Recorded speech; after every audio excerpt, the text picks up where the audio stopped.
নমস্কার বন্ধুরা, মাই ইউনিভার্সের নতুন ব্লগে সবাইকে স্বাগত। তো কথা মতো লাস্ট ব্লগে আমি চেক প্রজাতন্ত্রের অন্যতম এক সুন্দর ঝর্ণা আপনাদের দেখাবো বলেছিলাম। তাহলে চলুন আজ সেখানেই আপনাদের নিয়ে যাই। মামলোভা ফলস অবস্থিত কর্কনসি ন্যাশনাল পার্কের পশ্চিম দিকে। বছরের বেশিরভাগ সময়ই জল 10 মিটার উচ্চতা থেকে অবিচ্ছিন্নভাবে পড়ে, কিন্তু শীতকাল আসার সাথে সাথেই হিম জলকে বরফে পরিণত করে, আর তখন এই জলপ্রপাত পরিণত হয় বরফপ্রপাতে, যা প্রকৃতির এক অপূর্ব সৃষ্টি। গভীর অরণ্যের মাঝে এই অপূর্ব জলপ্রপাত পর্যটকের কাছে কিন্তু একটি অত্যন্ত আকর্ষণের জায়গা।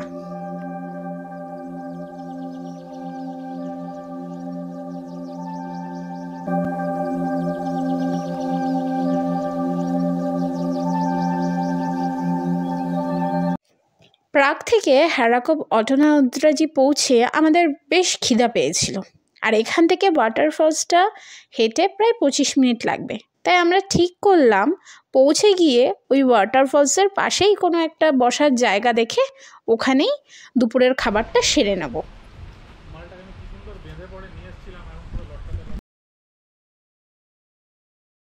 সেই মতো আমরা হাঁটা শুরু করলাম।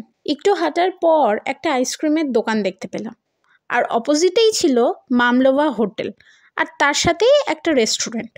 ছুটি কাটাতে অনেকেই এসছে, বাচ্চারা খেলাধুলা করছে আর রাস্তায় কাজ হচ্ছে। দোকান থেকে আইসক্রিম কিনে তার পাশে কাঠের চেয়ার টেবিলগুলোতে বসেই আমরা দুপুরের খাবার সেরে ফেললাম।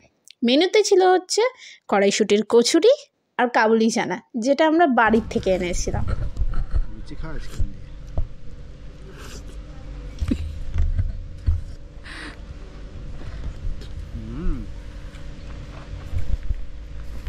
মামলোভা ফলসের পৌঁছানোর হাঁটার রাস্তাটা খুবই ভালো, যে কেউ তার পরিবারের সাথে এখানে হেঁটে আসতে পারবে। রাস্তার দুধারে ঘন জঙ্গল, এই গাছগুলো ঠিক কি জানি না, হয়তো পাইন গাছ কিংবা অন্য গাছ, কিন্তু খুব সুন্দর লাগছে। আর যত কাছে যাচ্ছি তত জলের আওয়াজ আরও তীব্র হচ্ছে।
আর এই হলো সেই অপূর্ব মামলোভা ফলস, যে শুধু প্রকৃতির এক অপূর্ব সৃষ্টি সেটা না, এর আশেপাশে অনেক ইতিহাসও আছে। যেমন এই যে পাথরের গাবে যে জলপ্রপাতটা দেখতে পাচ্ছেন, এই পাথরগুলো গ্রানাইটের তৈরি। আর এই জলপ্রপাত তৈরি হয়েছে নাকি এক দৈত্যের জলের পাত্র থেকে। অনেকে বলে নাকি ওখানে আবার দৈত্য রান্নাও করে। তো এরকম অনেক মজার কাহিনী আছে এই জলপ্রপাতকে ঘিরে। আপনারা জানেন বন্ধুরা, শীতে এই জায়গাটা ম্যাজিক্যাল আইস ওয়ান্ডারল্যান্ড হয়ে যায়। এই জলপ্রপাত বরফ হয়ে তখন বরফ প্রপাতে পরিণত হয়। আমরা শুধু এইটুকুই গেছি, আপনারা এলে অবশ্যই আরও এক্সপ্লোর করবেন। আর কপাল যদি ভালো থাকে তাহলে কিন্তু জঙ্গলে হরিণের দেখাও পাবেন, আর বিভিন্ন প্রজাতির পাখিরাও।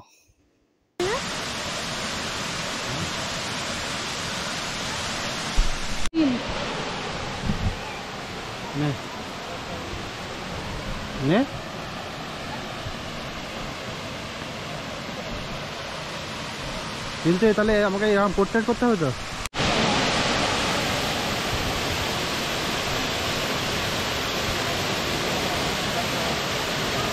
সাঁতার কাটলে ওখানে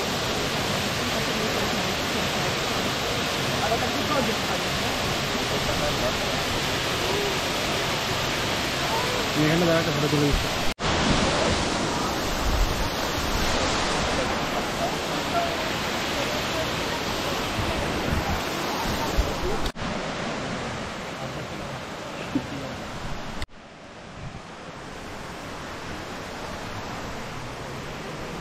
এবার বাস ধরলে এবার এখন বেরোতে হবে। হ্যাঁ বাস ধরতে গেলে বেরোতে হবে, 27 মিনিট আছে। হ্যাঁ 27 মিনিটে পৌঁছে যাবে না।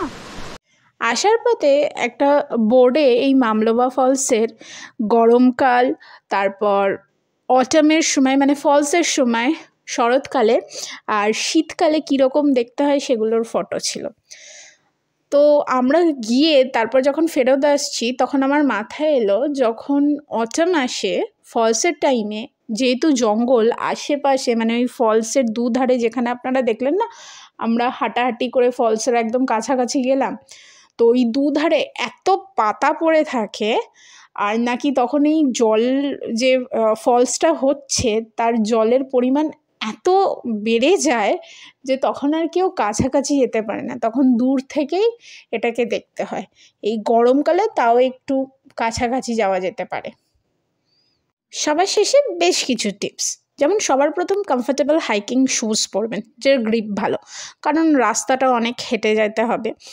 আর দ্বিতীয় হচ্ছে চেষ্টা করবেন ওয়াটারফলসের কাছে আসার সময় বা জলে হাঁটার সময় জুতো খুলে রাখতে, কারণ কিছু কিছু জায়গা অত্যন্ত স্লিপারি, যে কোনো মুহূর্তে দুর্ঘটনা ঘটতে পারে, স্পেশালি বৃষ্টি হওয়ার পর। ড্রাই ফ্রুটস ক্যারি করবেন, রাস্তায় খিদা পেলে খেতে পারবেন, যেগুলো হালকাও হবে আর অনেকক্ষণ আপনার পেট ভরা রাখবে। আর lastly don't forget your camera.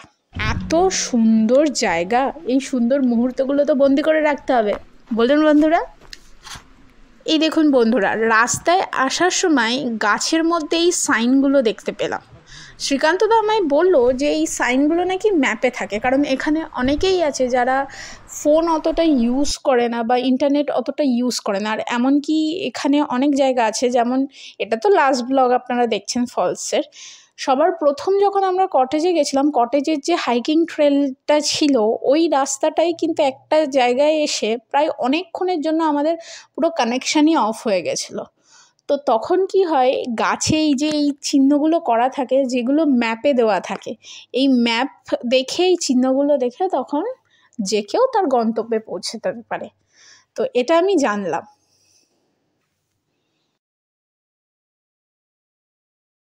কিছুক্ষণ সময় কাটিয়ে আমরা রওনা দিলাম কটেজের উদ্দেশ্যে। আশা করি মামলোবা ফলসের ব্লগ আপনাদের খুব ভালো লেগেছে, আর ভালো লাগলে ছোট্ট করে লাইক, শেয়ার, সাবস্ক্রাইব আর কমেন্ট অবশ্যই করবেন। নেক্সট ব্লগে আবার দেখা হবে। টাটা, সবাই ভালো থাকবেন।